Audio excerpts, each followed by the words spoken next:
Welcome to Troubleshooting Innovation, a commercial baking podcast sponsored by Reading Bakery Systems, your trusted partner for innovative bakery and snack solutions, helping you bake for a better tomorrow with the most advanced sustainable baking solutions on the market.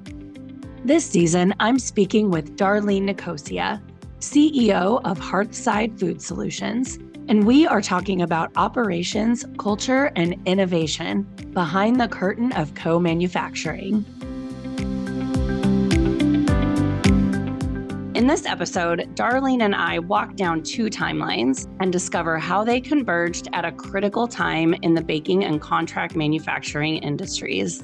Hi, Darlene. Thanks so much for joining me. Joanie, it's great to be here with you. Good to see you. I am so excited to spend these next 5 weeks with you and take a deep dive into not only Hearthside, but really more importantly, your role, because you play a really interesting role in the industry and with Hearthside, with your history and sort of your philosophies on manufacturing and contract manufacturing. And so I am really excited to kind of walk this journey and get your take on what innovation looks like through your eyes. Can you just sort of share a brief timeline with me of Hearthside Food Solutions? How did Hearthside go from being the first wind point company to being part of Goldman Sachs? Well, Joanie, as I said, it's great to be with you, and I look forward to spending the next 5 weeks together. As you think about Hearthside and our history, in fact, the business was really formed 13, 14 years ago in 2009 when we started as 4 bakery plants that the company acquired from Roskam back then. And really, if you think about the growth of the business, while its heart has always been in the baking side of the industry, the company has been through 10 acquisitions in the last 13 years. And it's been amazing because over these different time periods, the business has bolted on adjacencies to that baking business. So back in 2013, the company added packaging capability that's been pretty significant, especially if you think about where we are today with consumer choice. Everything from single serve to club packs are so important across so many of our customers' portfolios. But in 2015, we started getting into all types of bars, baked bars, high protein bars, cereal bars, things like that. And so we really bolted on some more acquisition in 2015 to get into the bar side of the business. And then in 2018, an important milestone came together. Both Partners Group and Charles Bank came together to acquire Hearthside and create Hearthside between the businesses of Hearthside at the time and Greencore. And that really gave us new capabilities in the fresh, refrigerated, and frozen side of consumer packaged goods. So if you think about that journey that we've been on to build the 39 plants in our infrastructure, it's really been through thoughtful acquisition and really looking at, what categories our customers play in and how can we best support them to now be North America's largest contract manufacturer of food. Yeah, I like that you said thoughtful acquisition because I was thinking of a similar word as you were explaining this, and that it's been really cool to watch how Hearthside has matured and entered all these different markets, but has done so very intentionally so that it wasn't like this Frankenstein operation. You have really splintered out into different markets very thoughtfully. It is interesting because I think if you look across our customer spectrum, many of our customers operate in 2 or more of the categories that we manufacture and across those 5 key pillars. But you see some customers in 3 or 4 of those pillars. So it's really nice to see that we can offer them both a platform across their businesses, but as they're thinking through their own growth and how they want to go into new adjacencies, they already have an existing relationship with us. And we can start to do R&D and innovation for them to get them into those new categories. Yeah.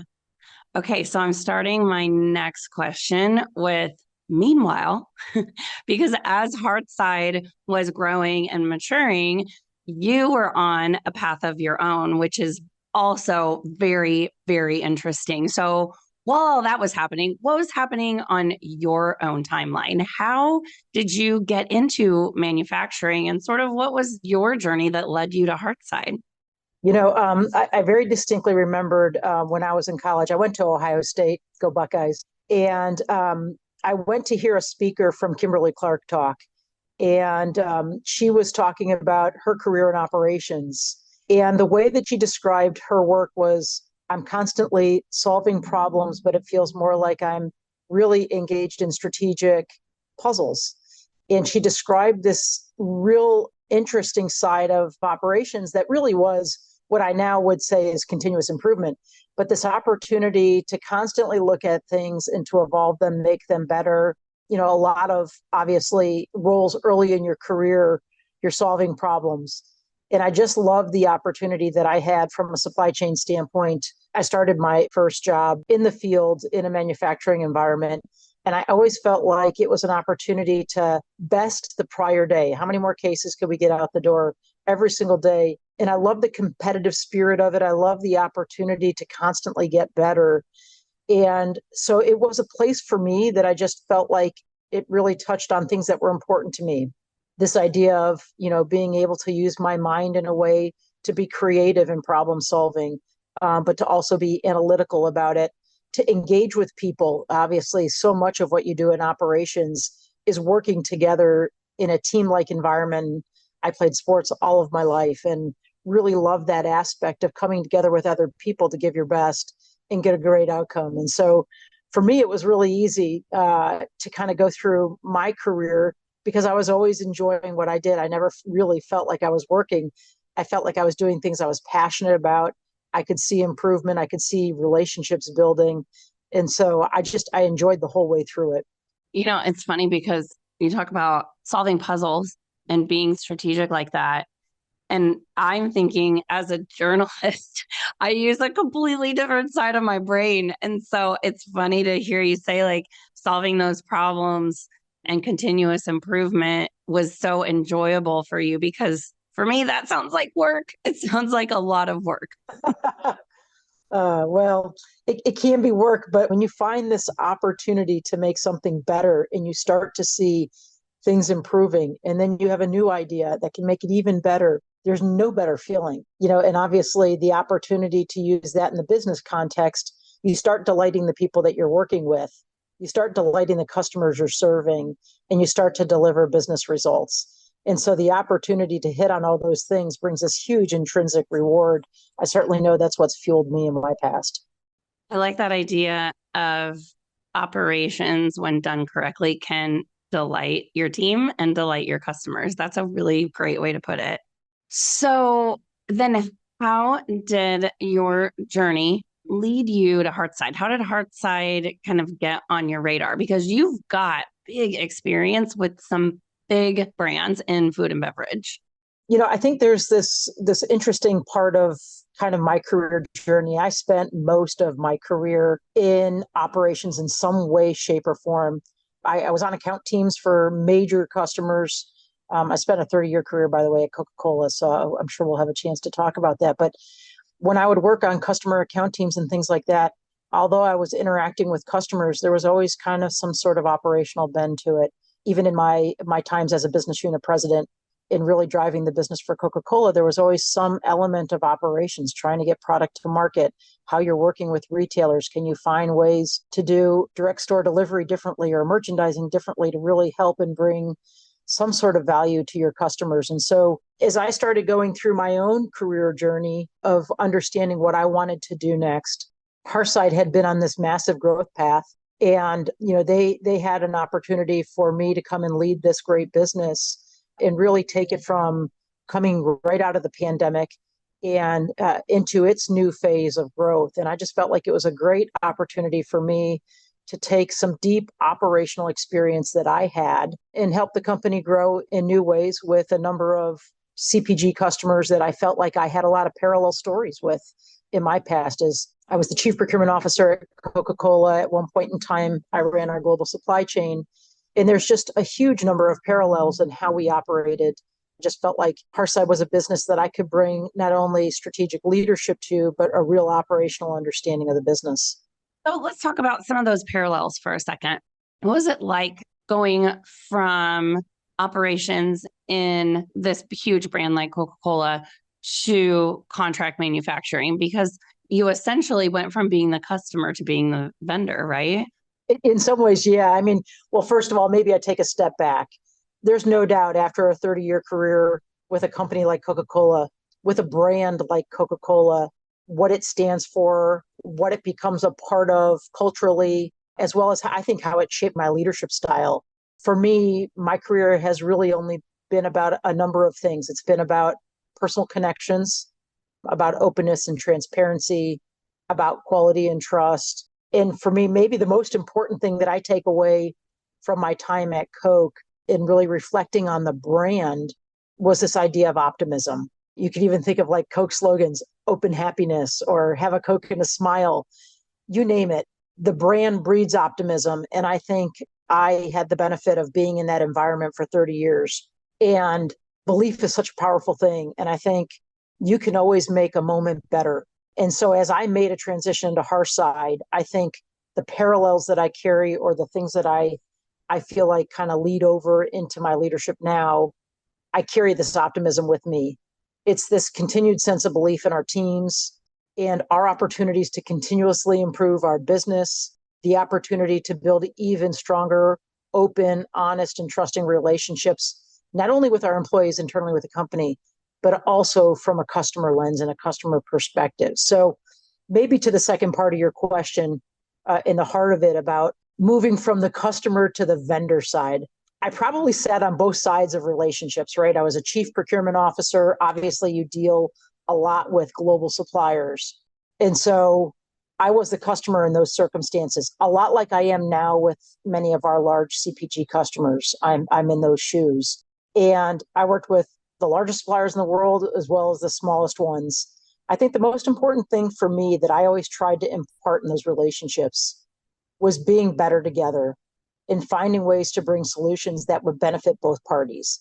Look, Coca-Cola had a lot of buying power. You could certainly say that there was an opportunity to squeeze suppliers to a point where maybe they weren't even profitable. But that will only get you a short period of time of supply or services that you need. You really need your partners, your suppliers, to be successful with you. And if they're successful with you and you're both able to grow, it frees up money, cash flow, and things to invest in R&D, to invest in the best people, to really bring innovation and creative ideas so that both of you can flourish in the relationship. And I carry that with me all the time. I even talk about it in some of the toughest of conversations with customers and with my own team about, look, we have to find ways to build the relationship, to build the success together. If this is you take all and we take none, well, there are other relationships we can go and invest our time in. So I spend a lot of time thinking about how do we win together? How do I make sure my customers get the absolute best from my team and it allows them to win, and hopefully we'll win at the same time. This episode is brought to you by Reading Bakery Systems, your trusted partner for innovative bakery and snack solutions. For more than 130 years, RBS has driven the continuous improvement of bakery systems to help make their customers successful. Passion for innovation, coupled with intelligent designs and a research-based approach, make RBS the only partner you'll need to ensure your product's success. Reading Bakery Systems. Successful snacks start here. Learn more at readingbakery.com. I feel so inspired right now, Darlene.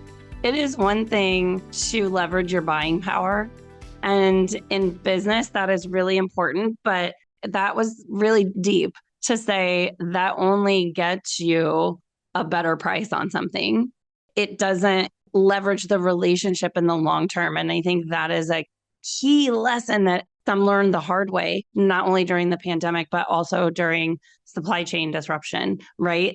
Yeah, it's a really good point. I mean, I think the relationship between any customer and supplier has evolved since the pandemic, quite frankly, the last 3 years. Part of it is because there was scarcity, right? Everybody needed incremental capacity. And few places had it available at that time.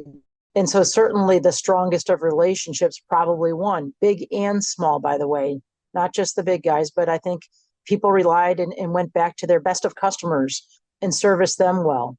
I think companies did it in their own small ways. They looked at their SKU portfolio and they said, these are my most reliable brands or items, and I'm going to keep them on the shelf every single day. And the things that only a small consumer base really trials or buys infrequently probably got pushed to the end of the queue or didn't get any shelf space or production time. So there are a lot of ways to think about relationships and partnerships, but certainly in the contract manufacturing world, we absolutely value the relationships that we have today. And I certainly tell you, when we're innovating and when we're looking at the capital we have to deploy, we want to do it with our partners. You talked about the optimism that comes with working with the Coca-Cola brand. And I'm going to date myself because when you said that and then hearing you talk about these relationships, all I can see is a bunch of people on top of a mountain thinking I'd like to buy the world of Coke. I love that. Yeah.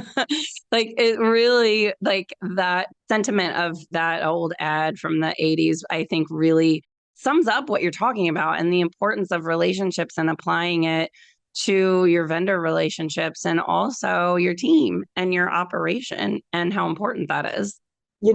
Joanie, it's a great point. It goes a long way to talk about culture inside of an organization when you're winning and feeling like you have great relationships, both internally and externally. It feeds upon itself, right? There's a bit of opportunity for it to flow over into everything that you do. And so I do think that optimism is a really important part of leadership. It's a really important part of culture. It's a really important part of how you deal with all your stakeholders. And it does allow you to get the best out of all those environments. I agree. I want to kind of go back a little bit and talk about your transition from Coca-Cola to Hearthside. What was it about this opportunity? Because it's a big jump to go from one of the world's biggest brands to, North America's biggest contract manufacturer. At the heart, the operational part is very similar. Like you said, there are those parallels. But when you look at the big picture, it was a leap. What attracted you to come into the world of co-manufacturing? I think I saw parallels in my own business. As I mentioned, I saw not only Coca-Cola, but a lot of other consumer products companies at this point of growth in their own companies where they were looking to invest more and more, either in up and coming innovative new brands, or they're looking to really get closer to consumers with the whole digital movement. A lot of investment was required for CPGs to continue to grow. And they were having to make choices where they were investing their dollars.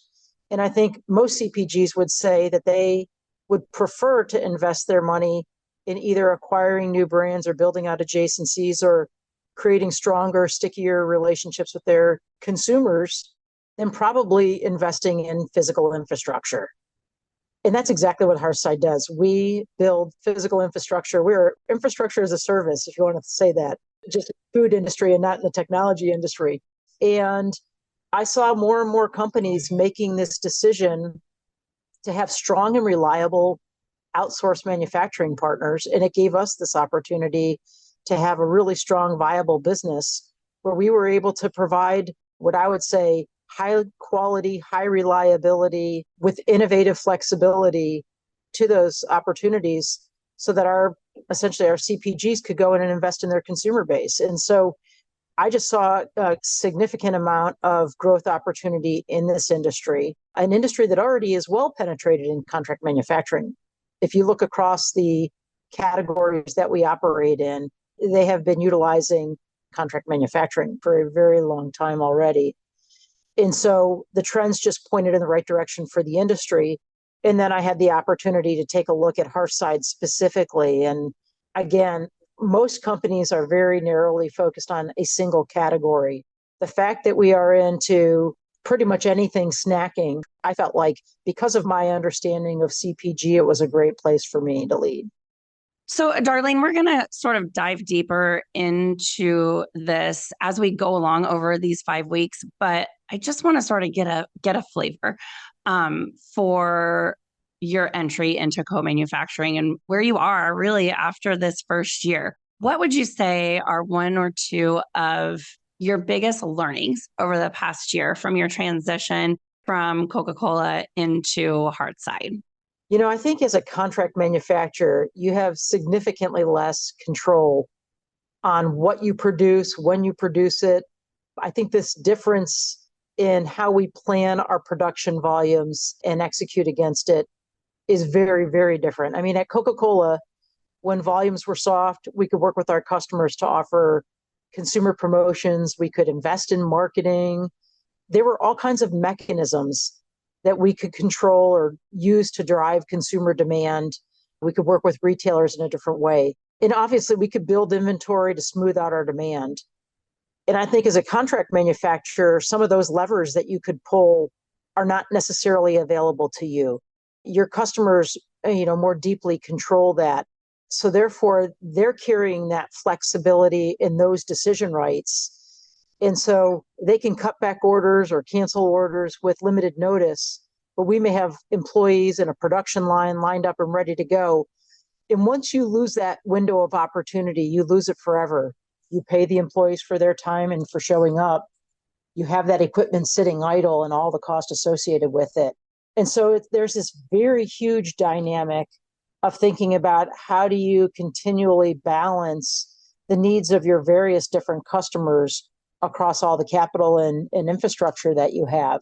So when I talked earlier about this idea of problem solving and putting puzzles together, the complexity of what we do with so many plants and so many production lines comes even greater into play. And that ability to understand how to drive that in an efficient manner becomes so much more important in a contract manufacturing environment. So I'd tell you, we're spending a lot of time right now talking with our customers about demand and demand smoothing and how can we work and be better partners to each other so that we can anticipate what demand is looking like into the future, and we can schedule line time and labor and make sure that it's efficient for both us and our customers, because we do want to give them great service, but also take care of our people with consistent work. Yeah. And that's like the ultimate puzzle. It is. It certainly, I mean, I would tell you data and information also has been helpful. So much more technology is coming forward that allows you to do S&OP processes in a much more technical way with all kinds of scenario planning, and allows us to optimize what we do. But there still is this human element of it where there's a lot of scheduling that still happens in a manual way to try and get the most out of our teams. Yeah. Yeah. All right, Darlene, that was my last question for this episode. And I think we had a really good conversation that lays an awesome foundation for diving into a lot of topics on innovation behind the curtain of co-manufacturing. Thanks so much for this first visit. This was wonderful. Joanie, it's been awesome. And thank you. I look forward to being with you next week. Yes. And next week, we are going to uncover some of the most critical factors in creating a cohesive operating culture and why that is so important for contract manufacturing. So I am looking forward to that conversation next week. Great. Can't wait to see you then, Joanie. Thank you for listening to Troubleshooting Innovation. And a special thank you to our sponsor, Reading Bakery Systems. For more information on RBS and their industry-leading sustainable baking solutions, visit readingbakery.com.